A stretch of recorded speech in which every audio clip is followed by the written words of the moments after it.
Hey everyone, it's Dave Schmitto here, joining you from the inside of my car. Don't worry though, I'm being extremely safe. Hands are at 10 and 2, doing the right things as I drive. But a situation just happened to me that I had to share with you. It's made me start reflecting, as most things in my life do. I was actually just stopped at a stoplight, right next to a guy driving what seemed to be a brand new Dodge Charger. He pulled up next to me and rolled down his window, and he motioned for me to do the same thing. It's 85 degrees and I've got the air on.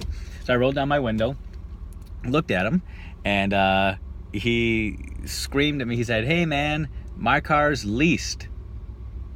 And I said, "Okay." 2 seconds later, the light turns green. He squealed his tires, revved his engine, and he was gone. Really don't know what in the world he's talking about by saying his car was leased, or what he intended for me to think about.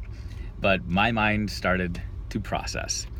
Now, I don't lease my car. My car is a Nissan Sentra, very conservative, 37 miles per gallon, the car that I have bought myself.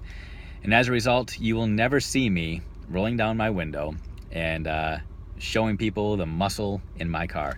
I won't be squealing my tires. I won't be going from 0 to 60 in about 6 seconds like the guy who leased his car did. So the thoughts that I was pondering as I was trying to figure out what in the world the guy was talking about took me back to school. I'm a school principal, and my day job is all about having kids learn. And I wonder, how often in our classrooms do we as teachers look at our kids as though we're simply leasing them? How often do we think, I can do whatever I need to for a year, because in a year I'm going to trade this kid in for a new kid? The guy that was revving his engine and driving really fast in his Dodge Charger, he knew that he could pretty much do what he wanted with his car. He could go and have a lot of fun with it right now, and then in 2-3 years he could just replace it for a newer model and continue to do the same thing. Whereas me, with the car that I own, I've got to take care of this sucker. I want this thing to last. I want it to endure. In our classrooms, not only do we need to treat our kids like we own them, proverbially, that we want them to know that we're going to nurture them and take care of them, we need to make sure that what we're teaching our kids endures and lasts as well. I think often we get into the habit of leasing learning. We teach them something Monday through Thursday, give them a quick test of it on Friday, and then we trade it in for new content the following week. Learning, however, though, needs to be something that lasts. In a lot of our states, we take end-of-year exams, end-of-course exams, big summative assessments, if you will. And oftentimes teachers are frustrated that these exams come once at the end of the year, and they cover material that was introduced back in September and October, and our teachers start to panic, and they start to stress and try to throw a bunch of review at the kids right before the exam, and wonder why it is that the kids don't remember what was taught early on in the year. Or I think back on my own childhood.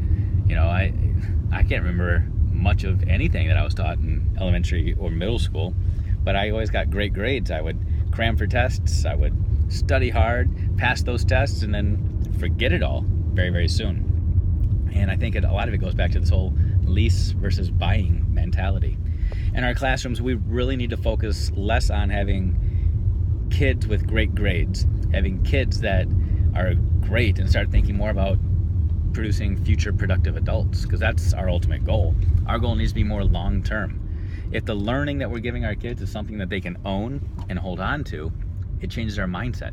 It changes the way that we go about delivering our instruction. It truly changes everything we do in our classrooms. We need to get in the habit of providing more regular maintenance, more diagnostic checkups, more fine-tuning, and less just accelerating and racing through knowing that it's just short-lived. If we got in the habit of owning our learning, I guarantee there'd be a whole lot more learning actually taking place. But anyway, that's just my thoughts as I drive home here. As we go into Good Friday and long weekends, Easter coming up, a lot of you are finishing up your spring break or getting ready to start your spring break. think through what you can do over the last 30, 40, 50 days of your school year to help make whatever it is you introduce to your kids at the end of the year last a lifetime. I've got other thoughts on that concept that you can read more about if you visit my website, schmittou.net. It's www.schmittou.net. You can also take a look at my book on the topic. It's called It's Like Riding a Bike. But on that, have a great weekend, have a great week, and a great rest of your year.